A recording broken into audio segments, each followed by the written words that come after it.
ये तो हम सबने महसूस किया है ना? कि अगर सुबह की शुरुआत अच्छी ना हो तो बस पूरा दिन ही बिखरा बिखरा सा लगता है।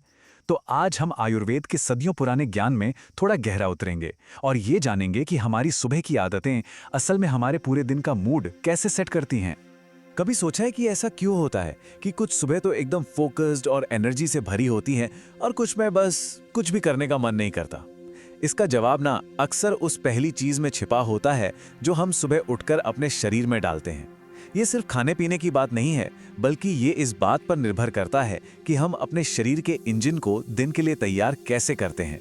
आयुर्वेद में ना एक बहुत ही कमाल का कॉन्सेप्ट है, जठराग्नि। इसे हमारी पाचन अग्नि या डाइजेस्टिव फायर कह सकते हैं। जरा सोचिए, हमारे पेट में एक आग है। अब रात भर के आराम के बाद ये आग एक छोटी सी शांत सी लौ की तरह होती है। तो सुबह उठकर हमारा सबसे पहला काम क्या है? इस लौ को बुझाना नहीं, बल्कि उसे धीरे धीरे प्यार से जगाना है, उसे प्रज्वलित करना है ताकि वो दिन भर हमारे खाने को एनर्जी में बदल सके। तो चलिए इस प्रोसेस की नींव रखते हैं और शुरुआत करते हैं सबसे पहली और सबसे सिंपल चीज से। जरा सोचिए, जब हम 7-8 घंटे सोकर उठते हैं तो हमारा शरीर अंदर से पूरी तरह डिहाइड्रेट हो चुका होता है। उसे बहुत धीरे धीरे और प्यार से फिर से हाइड्रेट करने की जरूरत होती है और बस यहीं से हमारी सुबह की सही शुरुआत का पहला कदम उठता है। सुनने में कितना सिंपल लगता है ना? गुनगुना पानी। लेकिन यकीन मानिए, ये सुबह के लिए अमृत से कम नहीं है, क्योंकि ये हमारे शरीर के टेम्परेचर के आसपास होता है, तो बॉडी को इसे एब्जॉर्ब करने के लिए जरा भी मेहनत नहीं करनी पड़ती। ये तो बस एक तरह की अंदरूनी धुलाई है जो रात भर आंतों में जमा टॉक्सिन्स को बाहर निकालने में मदद करती है। मजे की बात यह है कि इसे जापान में जापानीज वाटर थेरेपी के नाम से जाना जाता है और ये उनकी लंबी उम्र का एक बड़ा राज भी माना जाता है। अच्छा, तो पानी पीकर हमने सिस्टम को साफ कर लिया और जठराग्नि की पहली चिंगारी जला दी है। अब उसे थोड़ा ईंधन चाहिए, है ना? लेकिन ऐसा ईंधन जो उस छोटी सी लौ को बुझाए नहीं, बल्कि उसे और बढ़ाए। तो चलिए अब उन 3 सबसे बेहतरीन सुबह के ईंधनों को समझते हैं जो हमारी पाचन अग्नि को धीरे धीरे और सही तरीके से बढ़ाते हैं। ये बहुत दिलचस्प है। देखिए, प्रकृति ने बादाम को एक सुरक्षा कवच दिया है, जो है उसका भूरा छिलका जिसमें टैनिन होता है। जब हम उसे रात भर पानी में भिगोते हैं तो ये एक तरह से उस कवच को तोड़ने का सिग्नल होता है। ठीक वैसे ही जैसे बारिश होने पर बीज को अंकुरित होने का सिग्नल मिलता है। और बस इसी प्रोसेस से विटामिन ई और मैग्नीशियम जैसे पोषक तत्व अनलॉक हो जाते हैं और हमारा शरीर उन्हें आसानी से एब्जॉर्ब कर पाता है। भीगी हुई मुनक्का, ये भी एक कमाल का ऑप्शन है। ये आयरन और मैग्नीशियम का खजाना है जो शरीर को तुरंत एनर्जी तो देता है, लेकिन इसकी खास बात यह है कि इसमें मौजूद नेचुरल शुगर धीरे धीरे खून में मिलती है। इससे अचानक से शुगर स्पाइक नहीं होता। और हाँ, कब्ज के लिए तो ये रामबाण इलाज है। अब ये आंकड़ा सुनिए, 95%। जी हाँ, जब हम खाली पेट फल खाते हैं तो हमारा शरीर उसमें मौजूद विटामिन्स और मिनरल्स का 95% तक एब्जॉर्ब कर लेता है। लेकिन सोचिए, अगर वही फल हम खाने के साथ या बाद में खाते हैं तो क्या होता है? वो उस भारी भोजन के पीछे पेट में अटके रह जाते हैं और वहां वो पचते नहीं बल्कि सड़ने लगते हैं। और फिर नतीजा, फायदा तो दूर, गैस और एसिडिटी जैसी दिक्कतें शुरू हो जाती हैं। और अब एक बहुत बहुत जरूरी चेतावनी, शहद को कभी भी भूल कर भी खौलते हुए या बहुत गर्म पानी में नहीं मिलाना चाहिए।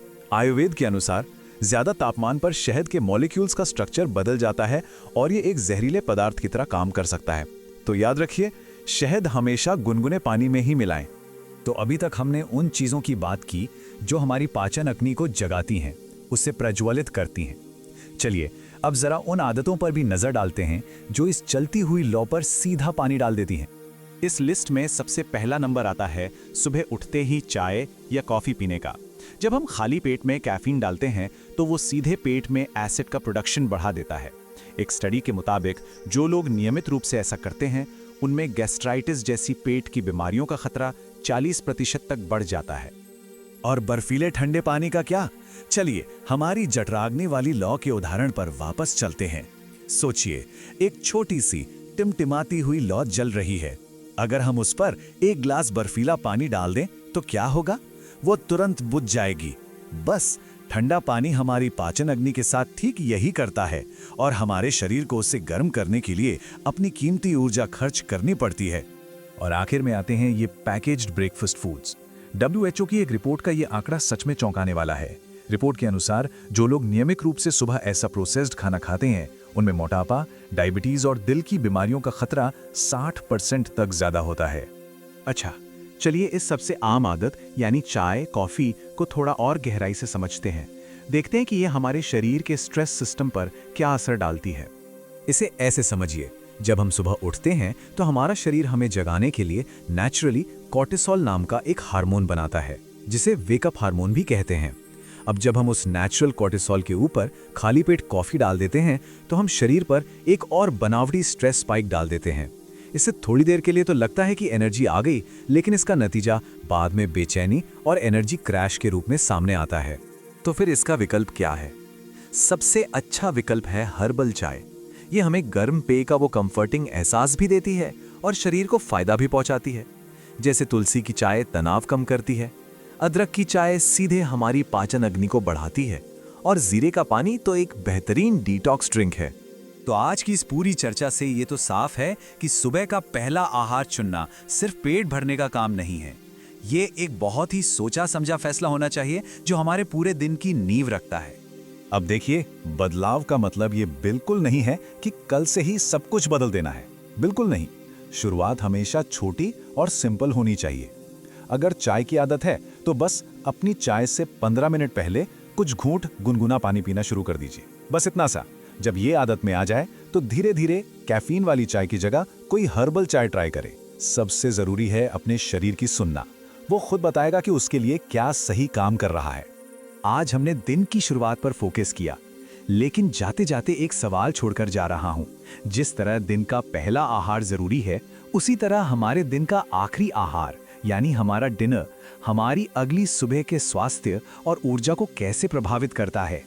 सोचिएगा जरूर, क्योंकि एक अच्छी सुबह की तैयारी असल में पिछली रात से ही शुरू हो जाती है।